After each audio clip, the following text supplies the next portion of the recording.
Let's take a closer look at website performance goals in our step 4, website performance.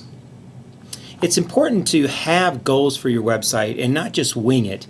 And when you think of goals for the website, there's a few things to consider. Your first set of goals will revolve around traffic. And there's two things to think about here. One is goals for driving traffic, like for example, search engine positioning, where you're found on Google and where you want to be found on Google and that sort of thing. And then how much traffic is going to come in, overall numbers and different types of sources of traffic. All of those goals can be set, including a bottom line number of unique visitors. How much traffic would you like to see on your website? And then a second set of goals can be built around page visits, which is basically what pages do visitors look at on the site. How many different pages they look at, how much time they spend on the site, what pages they ignore, because that's important because you may not need those pages. But definitely want to set goals around your traffic and goals around page visits. One of the most important sets of goals will come from generating leads. Most of the clients we work with really put a lot of time and energy into generating leads from their site, because actually most business websites aren't doing e-commerce. Most websites are doing lead generation or promotion. So that's a critical factor, and you've got to have a goal so you know if you're doing well or not doing well. And then if you are an e-commerce site, then you want to definitely have sales goals from the website. All these work together because you can only have goals if you have traffic and page visits, and so you should have a sense of how they all work together. And then finally, the bottom line is you want to have an overall budget for your website and a return on investment. And we feel very strongly that if you do internet marketing the right way, it's going to give you some of the best ROI of any marketing efforts and any basically any type of business model you have, because you can reach so many people in such an inexpensive way.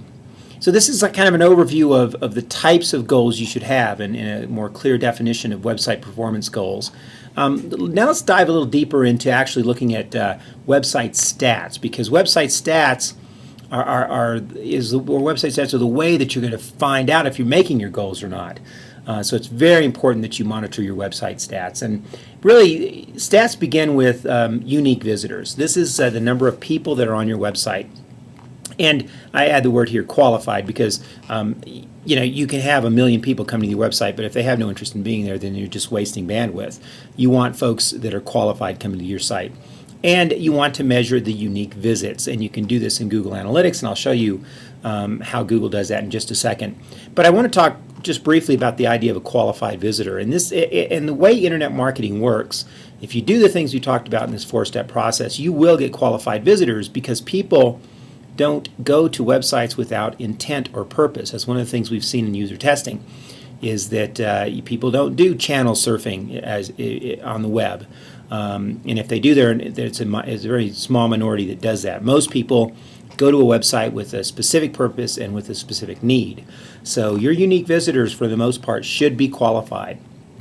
And you want to use your stats to set up what we call sales funnels, which is the path that people take on your site. Say they come in on the home page and they evaluate your products and services, then they go to the Contact Us and they contact you. That is a very deliberate sales funnel that needs to be established on your website, because these people are qualified and because you want them to contact you or to purchase.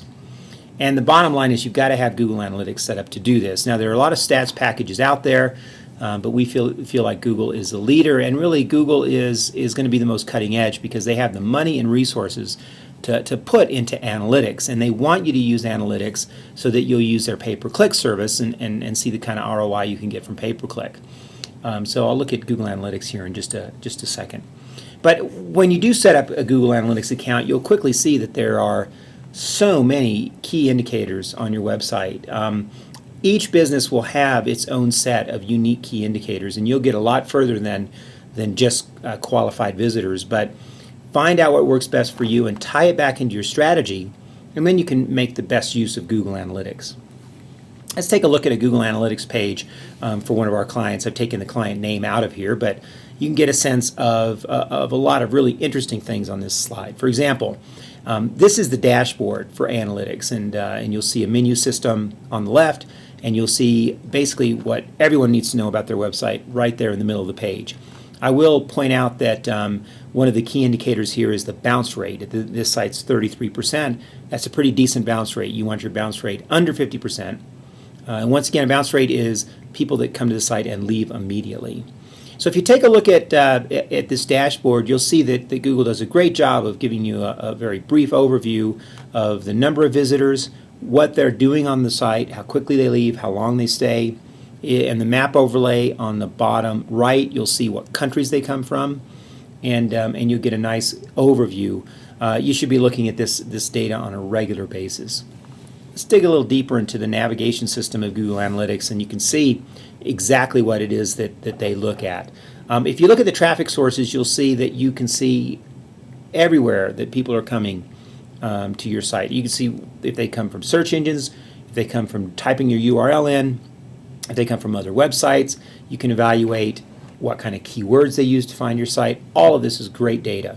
You can also, in the middle section here, see a content overview, basically what they all do on the web. And you can see where they come in, where they leave, how long they stay on various pages. You can see a site overlay, which gives you a visual scan of what people do on your website.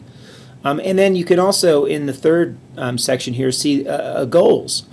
And these goals are things that you set up in Google to track your content and your conversions and where people abandon the website and where they come in and that sort of thing. So the thing to do with Google, and I'm not going to we spend hours doing this, but go to Google, set up an account, watch their instructional videos and read their content and learn about Google Analytics. It's a pretty straightforward process. You need to put a piece of code on your website so that the account will function. It's a great resource, a must-have for all websites. Here is a little bit deeper look at Google Analytics as far as the content overview. The first summary page we saw was focused more on visitors. This focuses more on what the visitors do on a website. So if you combine this kind of data with usability testing and getting feedback from your customers, this is great information. Really can help you tweak your site, monitor the web performance, and make sure you're maximizing the return. So this is a kind of a brief overview of website stats and Google Analytics. What we want to do next is take a look at conversion strategies, and we'll do that in our next video.